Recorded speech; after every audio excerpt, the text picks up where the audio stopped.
I will try to keep the backstory basic. My brother was married to a woman called Kathy. They were both people with an addiction who entered recovery when they had a son, Freddie. When Freddie was 5, my brother passed away. Kathy relapsed. My husband and I got custody of Freddie when he was 6 and later adopted him. He's now a tween. We've tried to keep a relationship between Freddie and his maternal grandparents, Pam and Joe.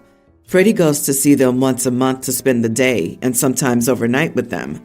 Pam and Joe have brought up that Kathy's been clean for over a year and they'd like to reintroduce her to Freddie's life. We've said no to this because Freddie was in therapy and his therapist has shared that he has some extremely negative feelings towards Kathy. We've never shared this with Pam and Joe because it's not their business.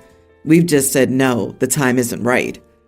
Last weekend we dropped Freddie off, intending he would spend the day there, and we took our daughter to the nearby riding school. After about an hour, we got a call from Freddie saying we needed to pick him up because Kathy's there. We rushed to the house to find him, Joe, and Pam outside arguing. It devolves into chaos, with Joe and Pam trying to convince Freddie to come inside while criticizing me. Then Kathy came outside, and the arguing got worse. Eventually, Freddie started shouting at Kathy, and she started sobbing, and we took that opportunity to leave. Joe and Pam called and texted, but I ignored them for a couple of days while we calmed down. When we called, we told them we would no longer allow Freddie to visit them. They betrayed our trust and his, and the things that they said about us and to us were heinous. We said we were done with them for the foreseeable future. They pleaded with us, but we held firm. We blocked them from Freddie's phone, but we're keeping the line open with us because we want to collect evidence of their harassment, just in case. Kathy's reached out begging for contact with Freddie, and we've also ignored that. Family advice is split. Some say we've done the right thing. Some say we should allow supervised contact. Freddie has said he would see them again, but not Kathy. But we don't feel we can guarantee that. We've never gotten along well with Pam and Joe, and I don't know if that's clouding our judgment. I know this is the only link he has to Kathy's side of the family, but on the other hand, Freddie was in tears for hours and had nightmares after seeing Kathy. Am I the idiot for banning visits with my son's bio grandparents after they ambushed him with his birth mother? Not the idiot. Pam, Joe, and Kathy are huge idiots. Kathy clearly traumatized Freddie. She's going to have to live with that. As much as a mother wants to see her child again, that child's well-being trumps any of her needs. Her choices made her a danger to him. She's going to have to live with the consequences. Pam and Joe have clearly demonstrated that they place their adult, toxic daughter above their grandson. They'll also have to deal with the consequences of their choices. As the child of a parent like Kathy, yes, 1 year clean is way too soon, especially just ambushing poor Freddie like that with someone who traumatized him. There was absolutely no regard for Freddie. The situation was all about Kathy and what she wanted and what the grandparents wanted as well. It's just disgusting, selfish behavior that's only given Freddie more problems to work through in therapy. We had a similar situation in our family. A mom completely bailed on her kids, then years later wanted to resume visitation. She was required to attend reunification counseling so there could be a determination as to whether seeing her would be in the kids' best interest. If you ever decide Kathy should be given another chance, I recommend you to go this route. Such requirements may even discourage her and make her go away. This is what happened in our case. Too many hoops to jump through. Meanwhile, the kids were protected emotionally, and there was no residual damage. The grandparents should also go through something like this. I would call his school and any other places he goes right now and make sure that they know Pam, Joe, and Kathy are not to have contact. People like that are plotters. You cannot leave your kid alone with people you can't trust to follow your rules as parents. If you let his mom back in his life and she relapses and leaves again, it'll screw him up forever. For now, ignore all outside input from the family and just protect your kid. That's your job as parents.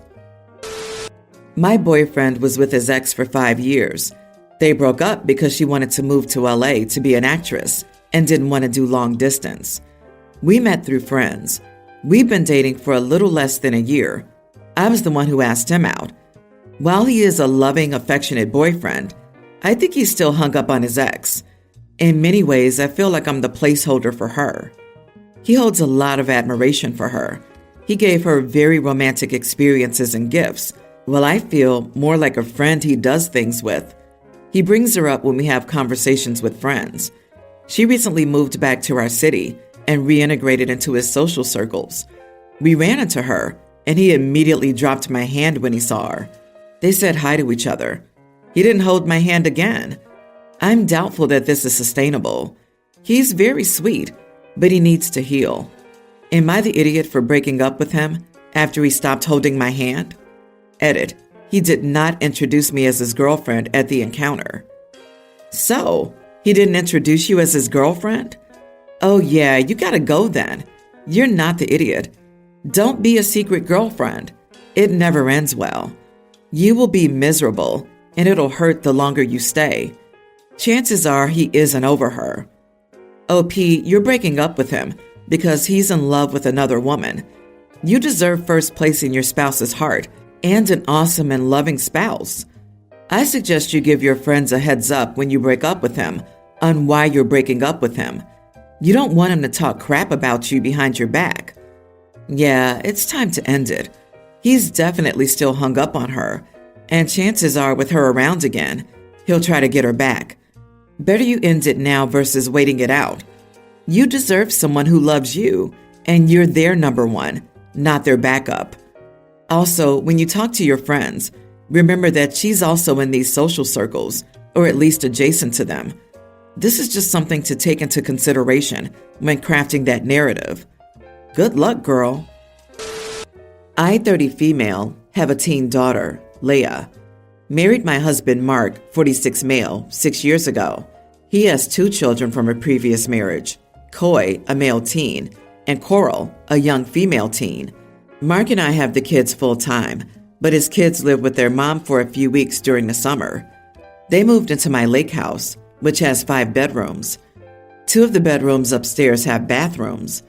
My daughter had one of those rooms, but as the girls began high school, Coral began complaining about not having a bathroom and said it was unfair. Mark and Coy told her to stop complaining. Leah said it was fine and asked us if she could turn the basement into her room. I didn't like that idea, but she begged, so I agreed. It turns out my daughter wanted a room makeover, so this worked out. We gave the kids an allowance and allowed them to get a work permit. Coy worked at an arcade and told the girls he could get them jobs. Coral refused to work, but Leah agreed. After 5 months of saving her allowance, she could buy everything she needed to decorate. Coral never bothered to go down there because she believed it was full of spiders, but Coy was helping her every day. After a week, she completely transformed the basement. She invited everyone down, and it was stunning. I didn't even know that computer towers could be clear. She looked so proud. Coral then screamed that it wasn't fair and that she wanted the basement now. Everyone began yelling at her, but she began crying. Before we knew it, she ran over to the computer, threw the tower on the ground. The glass shattered, and one of the monitors fell to the floor, also breaking. My daughter cried. I explained to Mark that Coral has to pay for this. He said that her emotions were just high and that we'd get situated when everything calmed down. I ran to Carol and yelled, saying that she was on punishment. Mark disagreed, but I didn't care. Coral was unnecessarily crying and ran to her mother's car. Coy was trying to help my daughter, and Mark tried to hand her $300, but Coy explained that Coral had caused about $1,000 worth of damages. He said, luckily, the expensive pieces in the case were saved, but the case itself was about $450, and the monitor was $200. Mark explained that he didn't have that kind of money, so I said she couldn't come back until my daughter's stuff was repaired, with a sincere apology. Coy agreed, and Mark was upset, saying he couldn't do that to his daughter. I told him to leave if that's the case. Mark left for a few hours and handed my daughter a check for $1,000. I explained that Coral couldn't come back if there was no punishment. My husband's ex-wife is saying that I'm banning her from our house because she didn't deserve that bigger space and that we're treating Coral unfairly. But I said she did that. There was nothing unfair about the situation. The ex just hung up. Now my husband's ex-in-laws are bombarding him with phone calls, saying he's a horrible dad.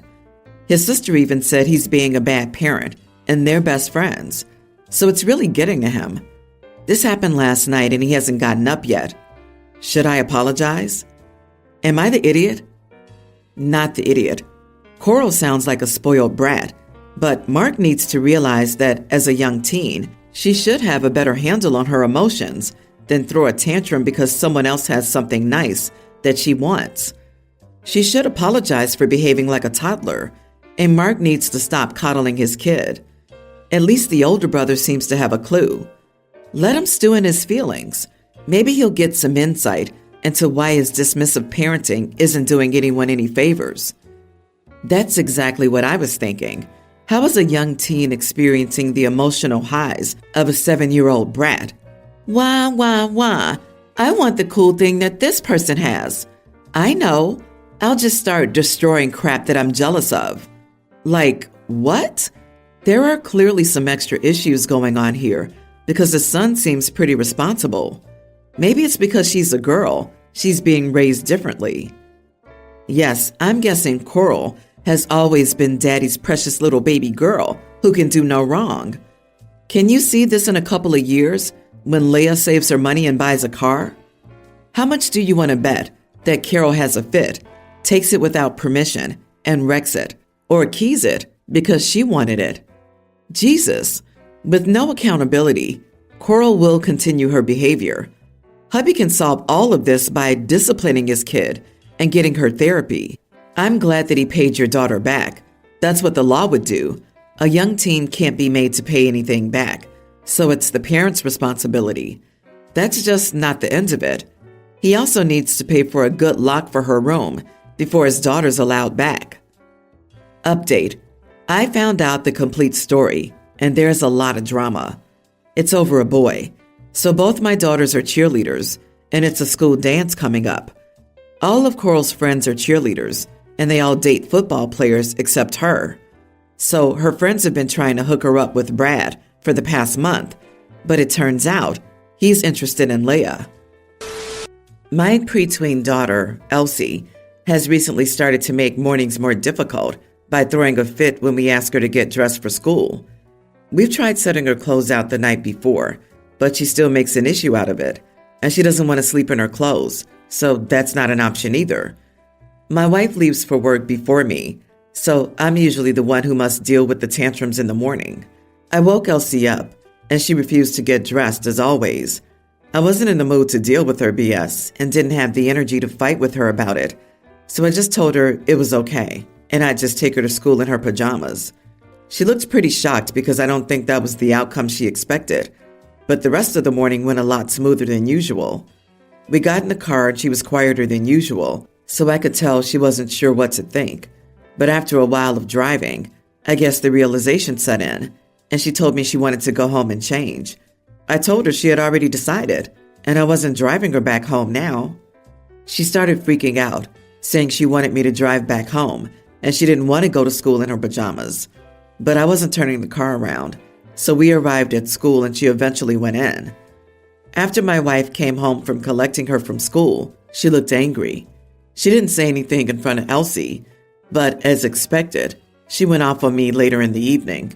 She said I had embarrassed her and made us look like bad parents who can't be bothered to dress their daughter.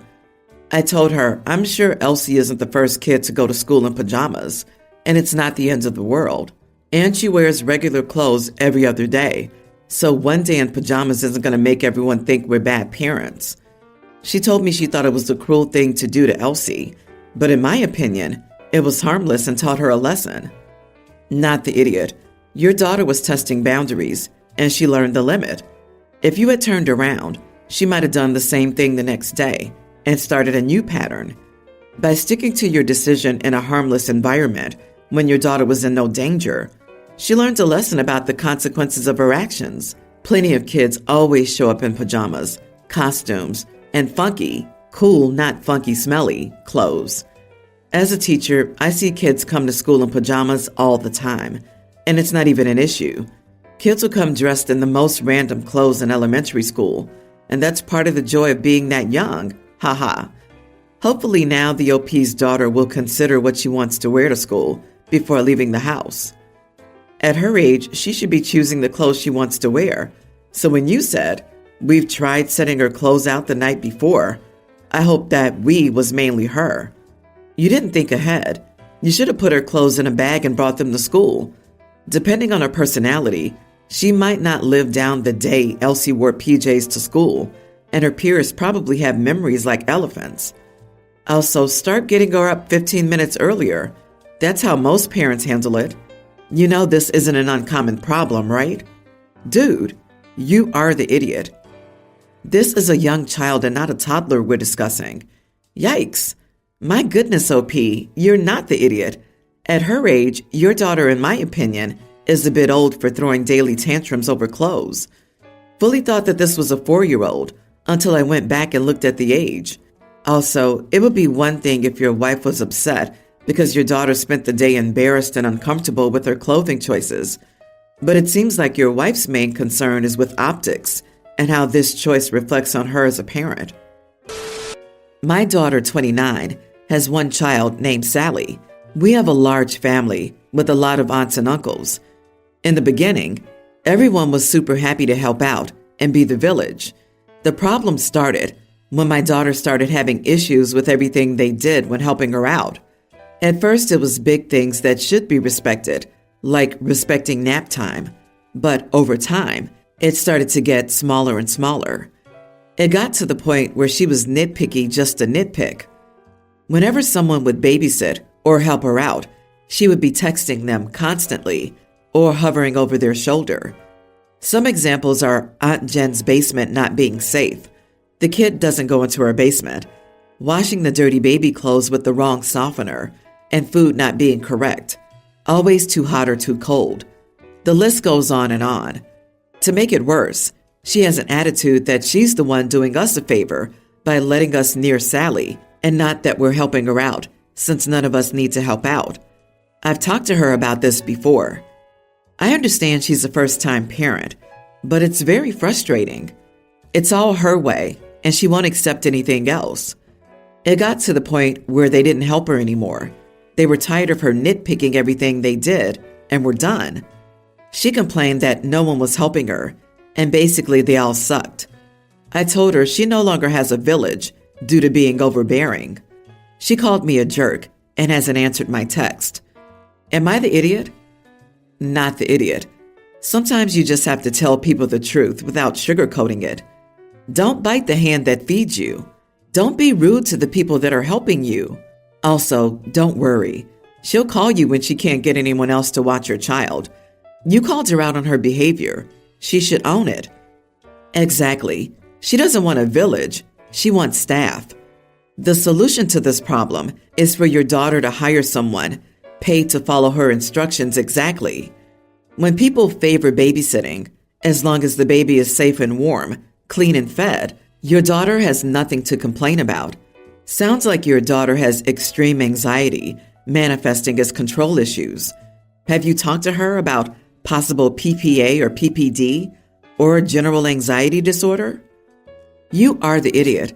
As her mom, I would be worried about the source of the behavior instead of judging her. It sounds like maybe she's a single parent, since the story doesn't mention a partner. Doing it all alone definitely increases the risk of PPA and PPD.